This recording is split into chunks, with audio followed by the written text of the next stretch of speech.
तो हेलो दोस्तों, आपका स्वागत है हमारे आज के इस नए वीडियो में।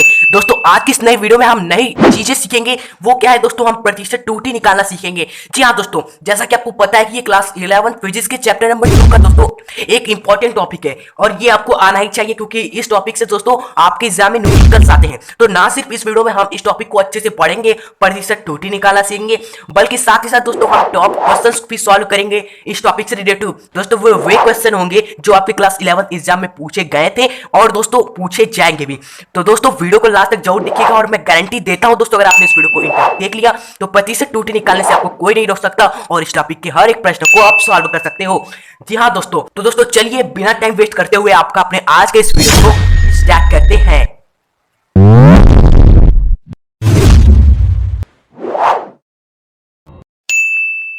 दोस्तों वीडियो स्टार्ट करने से पहले आपसे एक रिक्वेस्ट है कि हम आपके लिए इतना मेहनत करते हैं, तो आप हमारे लिए इस वीडियो को प्लीज एक लाइक और चैनल को सब्सक्राइब जरूर कर दीजिएगा अगर आपने नहीं किया है तो चलिए इस टॉपिक को सीखते हैं। दोस्तों सर्वप्रथम हम सीखेंगे कैसे हम प्रतिशत टूटी निकालते हैं, फिर उसके बाद हम इस टॉपिक से रिलेटेड दोस्तों टॉप क्वेश्चंस को सॉल्व करेंगे और आप भी दिखेंगे कि कितनी आसानी से हम प्रतिशत टूटी निकाल रहे हैं। ज्यादातर बच्चों को यही चीजें पता नहीं होती है और वो प्रतिशत टूटी में हमेशा कंफ्यूज रहते हैं। तो दोस्तों बस 2 ही 3 पॉइंट है प्रतिशत टूटी निकालने से रिलेटेड, बस उन्हें आपको सीख लेना है, फिर उसके बाद आप निकाल सकते हो। आइए उस पॉइंट को सीख लेते हैं। सबसे इंपॉर्टेंट पॉइंट है पहले पॉइंट में हमने बताया है कि प्रतिशत त्रुटि को कैसे लिखा जाता है। जैसे त्रुटि तो आपको पता है क्या होता है, गलती होता है, कुछ भी हम मापते हैं, किसी चीज की लंबाई चौड़ाई ऊंचाई आयतन वायतन कुछ भी निकालते हैं तो दोस्तों उसमें गलती हमसे हो जाती है, अक्सर होती ही है, तो उसी गलती को त्रुटि कहा जाता है। और जब उसी त्रुटि का हम प्रतिशत निकाल लेते हैं तो वो प्रतिशत त्रुटि हो जाती है। तो मान लीजिए हम कोई ए भौतिक राशि है, उसके मापन में त्रुटि प्रतिशत हमें निकालना है, तो उसे हम कैसे निकालेंगे, क्या करेंगे? तो दोस्तों वो सिंपली एक सूत्र होता है कि किसी भी भौतिक राशि के मापन में आपको प्रतिशत त्रुटि निकालनी है तो वो delta A upon A into 100 और प्रतिशत निकाला तो प्रतिशत का चिन्ह लग जाता है। डेल्टा ए को अल्पतमांक क्यों लिखा हुआ है? दोस्तों ये अल्पतमांक क्या होता है इसे समझते हैं। अल्पतमांक दोस्तों वे होता है जब किसी भी भौतिक राशि के मापन में जो यंत्र उपयोग किया जाता है उसी यंत्र द्वारा मापने जाने वाली न्यूनतम इकाई को ही अल्पतमांक कहते हैं। वैसे इसके बारे में डिटेल में हम नहीं सीखेंगे दोस्तों। इसे अल्पतमांक इसलिए कहा गया है क्योंकि हमें नहीं पता कि हम किसी भौतिक राशि का माप किए हैं तो उसमें कितना अपना हमने त्रुटि किया उसमें, ये हमें नहीं पता है। दोस्तों हम कैसे पता करेंगे त्रुटि क्या होगी ऊपर? तो उस त्रुटि को दोस्तों हम अल्पतमांक मान लेते हैं कि जिस अंतर से हमने माप किया है उसके द्वारा मापे जाने वाली न्यूनतम इकाई को ही हम क्या करते हैं, त्रुटि मान लेते हैं। ओके, तो अल्पतमांक को ही हम त्रुटि मान लेते हैं क्योंकि हमें नहीं पता होता कि हमने किसी भौतिक राशि की माप किया है तो उसमें हमने कितना त्रुटि किया हुआ है। अब बात यहां आती है दोस्तों, आपको त्रुटि वाले प्रश्नों में कई जगह आपको अल्पतमांक दे दिया जाएगा कि प्रश्न में कि हाँ इस भौतिक राशि का माप किया, इसमें अल्पतमांक ये है, लेकिन कहीं कहीं प्रश्नों में आपको अल्पतमांक देखने को नहीं मिलेगा, आपको स्वयं निकालना होगा। तो वो कैसे निकालेंगे हम? दोस्तों उसका सिंपल सा तरीका हम आपको बता देते हैं, सीख लीजिए यहाँ पर कि मान लीजिए कोई भौतिक राशि ए है ना, तो उसका माप किया हमने 24 सेंटीमीटर है, कोई भी एक छड़ है 24 सेंटीमीटर है हमने मापा है, तो हमें तो ये नहीं पता कि हमने मापने में कितना त्रुटि किया है, तो हम क्या निकालेंगे, अल्पतमांक मान लेंगे कि हमने अल्पतमांक यानी छोटी इकाई उस यंत्र जिस यंत्र से मापी है वो ही हमारी त्रुटि, हम उसे मान लेंगे। तो यहां पर हम अल्पतमांक को कैसे निकालेंगे? दोस्तों अल्पतमांक निकालने के लिए आपको हमेशा दशमलव पे गौर करना है।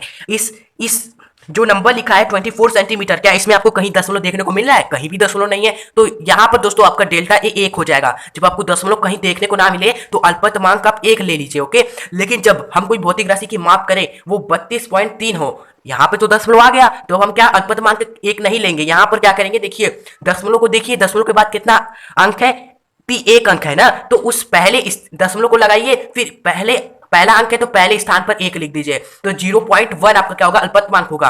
लेकिन क्या हो जाएगा अगर पॉइंट दशमलव के बाद 2 अंक हो तो पॉइंट को तो पहले लिख लीजिए। ओके, फिर उसके बाद देखिए कितने अंक है, 2 अंक है, तो दूसरे स्थान पर दोस्तों 1 लिख दीजिए। बस यही आपको करना है। अगर दे दिया हो आपको इस तरह 3 अंक वाले 9.321 है तो इसका अल्पतमांक क्या होगा दोस्तों, दशमलव लगाइए, कितने अंक है दशमलव के बाद, 1 2 3 अंक है, तो तीसरे स्थान पर दोस्तों 1 लिख दीजिए।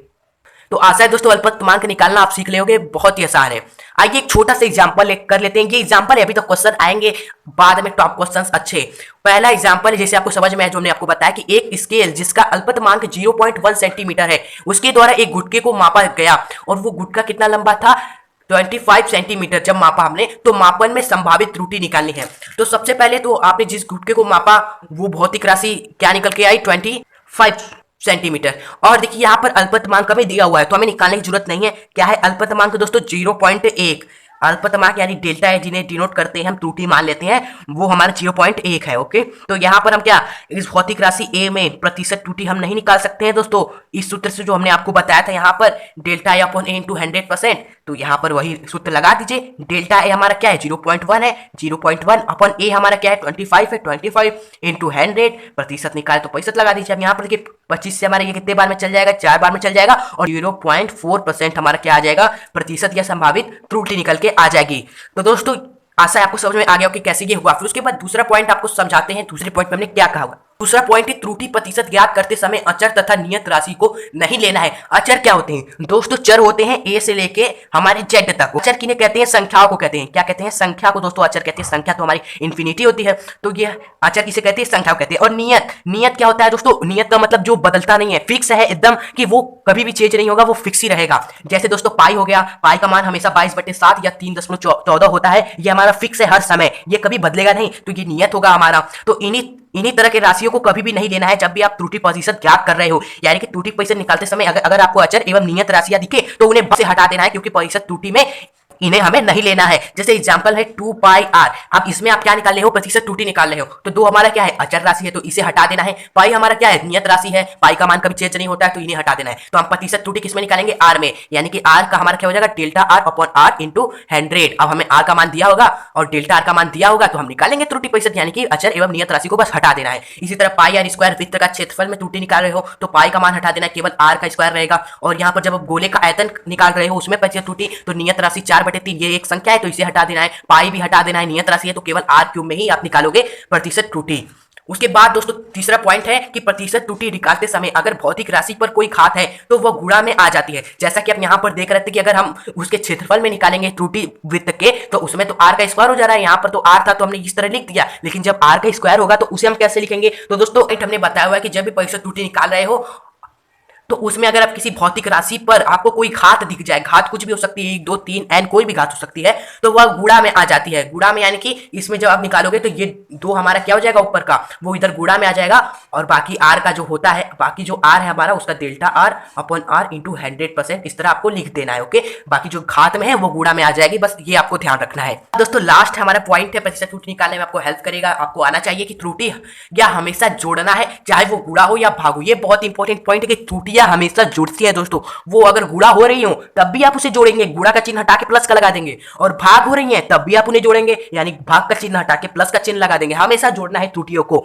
जैसा कि घनत्व मापन में अगर आपको त्रुटि निकालनी है तो घनत्व का सूत्र क्या होता है, द्रव्यमान बटे आयतन, तो इनमें आपको मापन में त्रुटि निकालनी होगी, तो द्रव्यमान को m से डिनोट करते हैं, आयतन को v से, और घनत्व को d से डिनोट करते हैं। तो इसमें त्रुटि प्रतिशत निकालने के लिए आप देख रहे हैं यहाँ पर भाग हो रही है राशि, तो लेकिन आपको राशि में भाग नहीं करनी है। जब भी आपको त्रुटि प्रतिशत निकाल रहे हो, जैसे घनत्व में त्रुटि प्रतिशत आप निकाल रहे हो, तो दोस्तों यहाँ पर जो भाग भी हो रहे हो तो त्रुटियां निकालते समय वो क्या हो जाएंगे दोस्तों, जोड़ जाएंगे, यानी m में त्रुटि प्रतिशत जोड़ देंगे b वाले में, यानी आयतन में त्रुटि प्रतिशत में। ये आपको याद रखना है।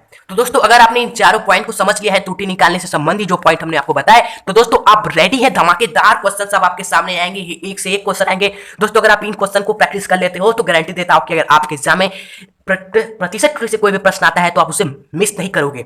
पहला प्रश्न दोस्तों आपके सामने है। प्रश्न है क्या है, यदि किसी भौतिक राशि y के मापन के लिए निम्न सूत्र प्रयुक्त किया जाता है। y बराबर हमारा क्या है, भौतिक राशि 4/3 a b का स्क्वायर बटे c का क्यूब। यहाँ पर a का मान हमें दिया हुआ है 4.0, b का मान दिया हुआ है 1.00, c का मान दिया हुआ है 3.000। तो हमें y के मापन में त्रुटि निकालनी है। तो दोस्तों हमें दिया क्या है, पहले वो लिख लेते हैं। हमें दिया है दोस्तों, हमें 3 ab स्क्वायर बटे c का क्यूब है। ओके, और हमें दिया हुआ है abc का मान, तो ये abc के हमें मान दिए हुए हैं। लेकिन दोस्तों हमें जब इनमें त्रुटि निकालनी है, y मापन में त्रुटि निकालनी है, तो हमें abc के मापन में त्रुटि निकालनी होगी। तो इसमें जब हम त्रुटि निकालेंगे तो हमें डेल्टा a, डेल्टा b एवं डेल्टा c, इन सभी का दोस्तों हमें मान चाहिए होगा। तो ये मान हमें दिया नहीं है, तो हमें निकालना पड़ेगा। ये सब क्या होते हैं, अल्पतमांक होते हैं। तो ये कैसे निकालेंगे, हमने आपको स्टार्टिंग में पहला पॉइंट में बताया था कि आपको दशमलव को हमेशा गौर करना है जब भी आप अल्पतमांक निकालो। तो यहाँ पर देखिए इस अंक में दशमलव है, हाँ है, यहाँ पर दशमलव है, तो दशमलव के बाद देखिए कितने अंक है, दशमलव के बाद हमारे एक ही अंक है, जीरो भी तो एक अंक ही है ना, तो दशमलव के बाद एक अंक है, तो आप दशमलव तो लगा ही दीजिए पहले। अब दशमलव के बाद एक अंक है तो पहले स्थान पर एक लिख दीजिए। ओके, अब उसके बाद दूसरा में हम निकालेंगे अल्पतमांक बी में, तो बी में दशमलव है, हाँ है, दशमलव के बाद कितने अंक है हमारे 2 अंक है, तो दशमलव लगाइए, 2 अंक है ना, तो दूसरे स्थान पर 1 लिख दीजिए, 0 और दूसरे स्थान पर 1 हमने लिख दिया। तो ये हो गया बी में अल्पतमांक। सी में निकालना है तो सी में भी वही पहले दशमलव लगा दीजिए, दशमलव के बाद 3 अंक है तो तीसरे स्थान पर 1 लिख दीजिए, तो ये हमारा अल्पतमांक निकल कर आ गया। अब हम निकाल सकते हैं दोस्तों वाई मापन में त्रुटि प्रतिशत। वाई मापन में त्रुटि प्रतिशत क्या होगी, ए मापन में त्रुटि प्रतिशत प्लस गुणा हो रहे हैं, यहाँ पर ए भी गुणा हो रहा है ना, तब पर हमने आपको बताया जब त्रुटियां निकाल रहे हो, गुणा हो कोई भी भौतिक राशि या भाग हो, तो आपको हमेशा उसे जोड़ देना है। तो ए मापन में त्रुटि प्रतिशत प्लस बी स्क्वायर मापन में त्रुटि प्रतिशत, यहाँ सी क्यूब भाग हो रहा है, तो प्रतिशत त्रुटि निकालना है, तो भाग हो या गुणा हो जोड़ देंगे, तो प्लस सी क्यूब मापन में त्रुटि प्रतिशत। ओके, तो इसे सूत्र की तरह लिख देते हैं। वाई मापन में त्रुटि प्रतिशत क्या होगी, delta Y upon Y into 100% का चिन्ह लगा देंगे, बराबर ए मापन में त्रुटि प्रतिशत क्या होगी, delta A upon A into 100 प्रतिशत का चिन्ह लगा देंगे। और इसी तरह दोस्तों यहाँ पर बी स्क्वायर है, तो जब भी घात लगी होती है और हमें त्रुटि प्रतिशत निकालना होता है तो घात हमारी गुणे में आ जाती है, तो सिंपली डेल्टा दो हमारा गुणे में आ जाएगा और delta B upon B into 100। और इसी तरह दोस्तों हमारा क्यूब मापन में त्रुटि में जो क्यूब है 3 है वो गुणा में आ जाएगा, और बाकी सी मापन में त्रुटि हम लिख देंगे डेल्टा सी अपॉन सी इंटू 100। तो यहाँ पर दोस्तों इन सभी के मान रख के आप इसे सॉल्व कर लेंगे। ये मान हमें यहाँ पर निकाल चुके हैं, ABC delta A delta B delta C का मान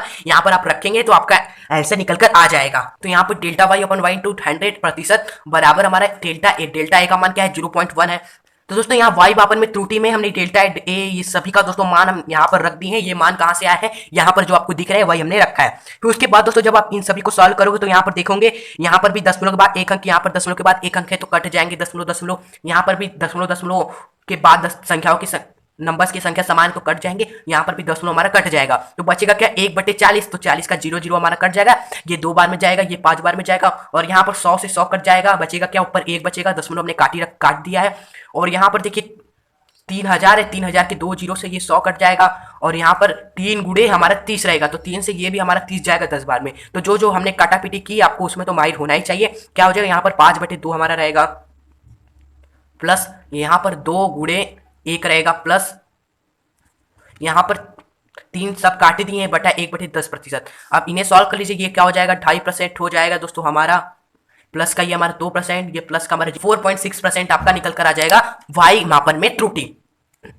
आइए प्रश्न नंबर 2 करते हैं। प्रश्न नंबर 2 में हमें दिया हुआ है कि एक यंत्र का अल्पतमांक हमें दिया हुआ है और इसके द्वारा 0.4 सेंटीमीटर मापने में प्रतिशत त्रुटि निकाला। तो यहाँ पर अल्पतमांक हमें दिया हुआ है, हमें निकालने की जरूरत नहीं है। तो यहाँ पर मान लीजिए ये भौतिक राशि ए है, ये हमारा क्या है 0.4 सेंटीमीटर है, और इसी का अल्पतमांक हमें दिया हुआ है। अल्पतमांक यानी डेल्टा ए बराबर क्या है 0.001 है। तो ये बहुत सिंपल प्रश्न है, बस सूत्र अप्लाई कीजिए। तो ए मापन में हमारी त्रुटि प्रतिशत क्या निकल के आएगी दोस्तों, मान रख दीजिए दोस्तों, डेल्टा ए हमारा क्या है 0.001 है, एवं ए हमारा क्या है 0.4 है इंटू हमारा 100। इसके आगे सॉल्व करेंगे तो ये देखिए इसका इसमें मल्टीप्लाई करेंगे तो आपका 0.1 बचेगा, इसका जब इसमें मल्टीप्लाई होगा बचे में 0.4 होगा। तो यहाँ पर तो दोस्तों दोनों में पॉइंट के बाद अंकों की संख्या समान है तो पॉइंट हमारा हट जाएगा, तो 1/4 बचेगा, तो क्या निकल आएगा 0.20। हमारा आंसर हो जाएगा क्वेश्चन नंबर 2 का। अब आइए दोस्तों क्वेश्चन नंबर 3 देखते हैं। यहाँ पर क्वेश्चन नंबर 3 में हमें कहा गया है कि एक बेलन की लंबाई 10.0 सेंटीमीटर तथा उसकी त्रिज्या 4.00 सेंटीमीटर है, तो बेलन का आयतन में प्रतिशत त्रुटि निकालना है। तो यहाँ पर बात हो रही है दोस्तों एक बेलन की। बेलन तो आपको दिखाई होगा इस तरफ होता है, तो इस बेलन की हमें दी हुई है लंबाई, यानी कि यहाँ से लेकर यहाँ तक की जो लंबाई है वो हमें दिया हुआ है। लंबाई कितना है 10.0 सेंटीमीटर, और हमें दिया हुआ है इसकी त्रिज्या, यानी यहाँ से यहाँ तक जो गोल बनी हुई है, गोल चिवित्र है, उसकी त्रिज्या में दी हुई है कितना 4.00 सेंटीमीटर। तो हमें निकालना है कि उसके बेलन के आयतन मापन में त्रुटि प्रतिशत क्या होगी। यानी बेलन का पहले आयतन का सूत्र आपको पता होना चाहिए। बेलन का आयतन का सूत्र होता है पाई आर स्क्वायर एल। एल हमारा लंबाई है, आर हमारी त्रिज्या एवं पाई तो हमारी नियत राशि है ना, तो पाई को हटा देंगे क्योंकि हम त्रुटि प्रतिशत निकालना है। तो सिंपली बेलन आयतन में हमारी त्रुटि प्रतिशत क्या हो जाएगी दोस्तों, एल मापन में त्रुटि प्रतिशत प्लस लंबाई यानी एल मापन में त्रुटि प्रतिशत, गुणा हो रही है तो क्या जोड़ देंगे, त्रुटि प्रतिशत निकालना है। इसको आगे हल करेंगे दोस्तों, यहाँ पर आर स्क्वायर मापन में त्रुटि, यहाँ घात है तो घात गुणे पे आ जाएंगी, और दोस्तों हमारा क्या रहेगा ब्रैकेट में आर मापन में त्रुटि, तो आर मापन में डेल्टा और अपॉन आर इंटू 100 होगा प्रतिशत, प्लस यहाँ पर डेल्टा एल हमारा एल इंटू 100 हमारा होगा प्रतिशत। ओके, तो यहाँ पर आर एवं एल की ही वैल्यू हमें पता है, डेल्टा और डेल्टा एल की वैल्यू नहीं पता है, तो यहाँ पर निकाल लेते हैं कि हमें दिया भी नहीं है, तो डेल्टा एल बराबर और डेल्टा आर बराबर निकाल लेते हैं। दशमलव पे गौर करिए दोस्तों, दशमलव के बाद 1 अंक है तो दशमलव लगाइए और पहले स्थान पर 1 लिख दीजिए। यहाँ पर दशमलव के बाद 2 अंक है तो दशमलव लगाइए, दूसरे स्थान पर 1 लिख दीजिए। तो ये हो गया हमारा डेल्टा एल एवं डेल्टा आर की वैल्यू। तो आइए पुट कर देते हैं यहाँ पर 2 ने डेल्टा आर एवं डेल्टा एल का मान हमने रख दिया है, बस इसे आपको सॉल्व करना है। तो ये पॉइंट हमारा कट जाएगा क्योंकि सेम दशमलव के बाद समान अंक है। फिर उसके बाद यहाँ पर देखिए 100 से हमारा 400 यहाँ बचेगा, तो दशमलव हट गया तो ये 400 हो गया, तो 100 से ये 4 बार में जाएगा, और यहाँ पर देखिए 100 से ये 100 पूरा कट जाएगा, तो यहाँ पर बचेगा क्या, 2 गुणे 1/4% प्लस यहाँ पर पूरा कट गया है, केवल एक बचेगा 1%। तो यहाँ पर 2 से ये देखिए 2 बार में जाएगा, तो 1/2% का मान क्या होता है, 0.5% प्लस 1। तो इसको जब आप जोड़ देंगे दोस्तों, आपका 1.5% निकल कर आएगा, जो आपका आंसर होगा इस वाले प्रश्न का। और भाई दोस्तों अगला प्रश्न करते हैं।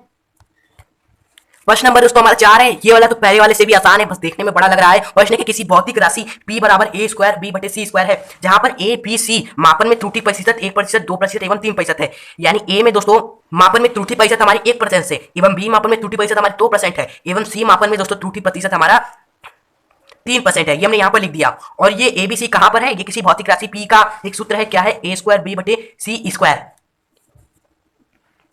तो ओवरऑल हमसे पूछा है कि भौतिक राशि p मापन में त्रुटि निकालनी है, यानी p मापन में त्रुटि प्रतिशत क्या होगा। तो दोस्तों यहाँ पर p का वैल्यू दिया है a स्क्वायर b बटे c स्क्वायर। तो a स्क्वायर मापन में त्रुटि होगा हमारा a स्क्वायर मापन, यहाँ पर p गुणा हो रहा है लेकिन हम जोड़ेंगे, त्रुटि निकाल रहे हैं, प्लस में b मापन में त्रुटि प्रतिशत, और यहाँ पर बटे में सी स्क्वायर है, तो बटे में हो तो क्या सही, त्रुटि निकालना है तो हमेशा जोड़ेंगे, बटे में सी स्क्वायर को भी जोड़ देंगे, सी स्क्वायर मापन में त्रुटि %। ओके दोस्तों, दैट इज क्या है, मतलब यही लिखना है। तो यहाँ पर देखिए जब घात आ जाती है किसी भौतिक राशि में तो सिंपली वो गुणा में आ जाती है, तो गुणा में 2 आ जाएगा, सिंपली क्या हो जाएगा हमारा, ये सिर्फ 1 हो जाएगा, तो हमारा गुणा में आ जाएगा। तो ए मापन में त्रुटि प्रतिशत हमें निकालने की जरूरत है क्या दोस्तों, नहीं, हमें यहाँ पर दिया हुआ है ये सभी चीजें। ए मापन में त्रुटि प्रतिशत हमारा दिया हुआ है 1, तो सिंपली आपको यही मान रख देना है। देखिए कितना आसान है। प्लस यहाँ पर बी मापन में त्रुटि प्रतिशत क्या है, 2% है, इसे रख यहाँ पर लिख दीजिए, प्लस सी स्क्वायर, अब स्क्वायर है तो ये 2 हटा देंगे, घात आती है गुणे में आ जाती है, तो 2 सी मापन में त्रुटि, सी मापन में त्रुटि कितनी है 3, तो 2 गुणे 3%।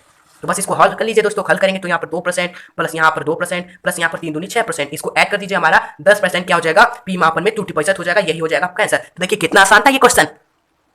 इस वीडियो का लास्ट क्वेश्चन है 5 की एक पिंड के द्रव्यमान तथा वेग मापन में त्रुटि % 2% और 3% है, यानी कि पिंड के द्रव्यमान यानी m मापन में त्रुटि प्रतिशत कितना है, 2% है, एवं उसके वेग मापन में त्रुटि % कितना है, 3% है। तो हमसे पूछा हुआ है कि उसके गतिज ऊर्जा मापन में त्रुटि प्रतिशत क्या होगा दोस्तों। तो गतिज ऊर्जा का तो सूत्र आपको पता होना चाहिए, क्या होता है, गतिज ऊर्जा बराबर 1/2 mv स्क्वायर। ओके, तो इसके मापन में त्रुटि प्रतिशत निकालना है, तो लिखेंगे गतिज ऊर्जा में त्रुटि प्रतिशत बराबर क्या होगा, 1/2। क्या 1/2 एक अचर राशि है, तो इसे हटा देंगे दोस्तों, ये प्रतिशत त्रुटि निकालते समय नहीं रहेगा, रहेगा क्या हमारा m एवं v स्क्वायर, यानी m मापन में त्रुटि और गुणा हो रहा है तो क्या सही, त्रुटि निकालेंगे तो जोड़ देंगे, यानी v प्लस v स्क्वायर मापन में त्रुटि प्रतिशत। तो इसे तो ये निकालेंगे दोस्तों, m मापन में त्रुटि प्रतिशत हमें यहाँ पर दे रखा है तो निकालने की जरूरत नहीं है, कितना है 2% है, प्लस यहाँ पर देखिए स्क्वायर है, जब घात कुछ होती है त्रुटि निकालते समय तो घात गुणे में आ जाती है, तो यहाँ पर 2 आ जाएगा गुणे में और v एज इट इज रहेगा, तो 2v मापन में त्रुटि 2 गुणे v मापन में त्रुटि हमने यहाँ पर लिखा हुआ है, वेग मापन में त्रुटि 3% की है तो 3% से लिख देंगे, तो क्या हो जाएगा 2%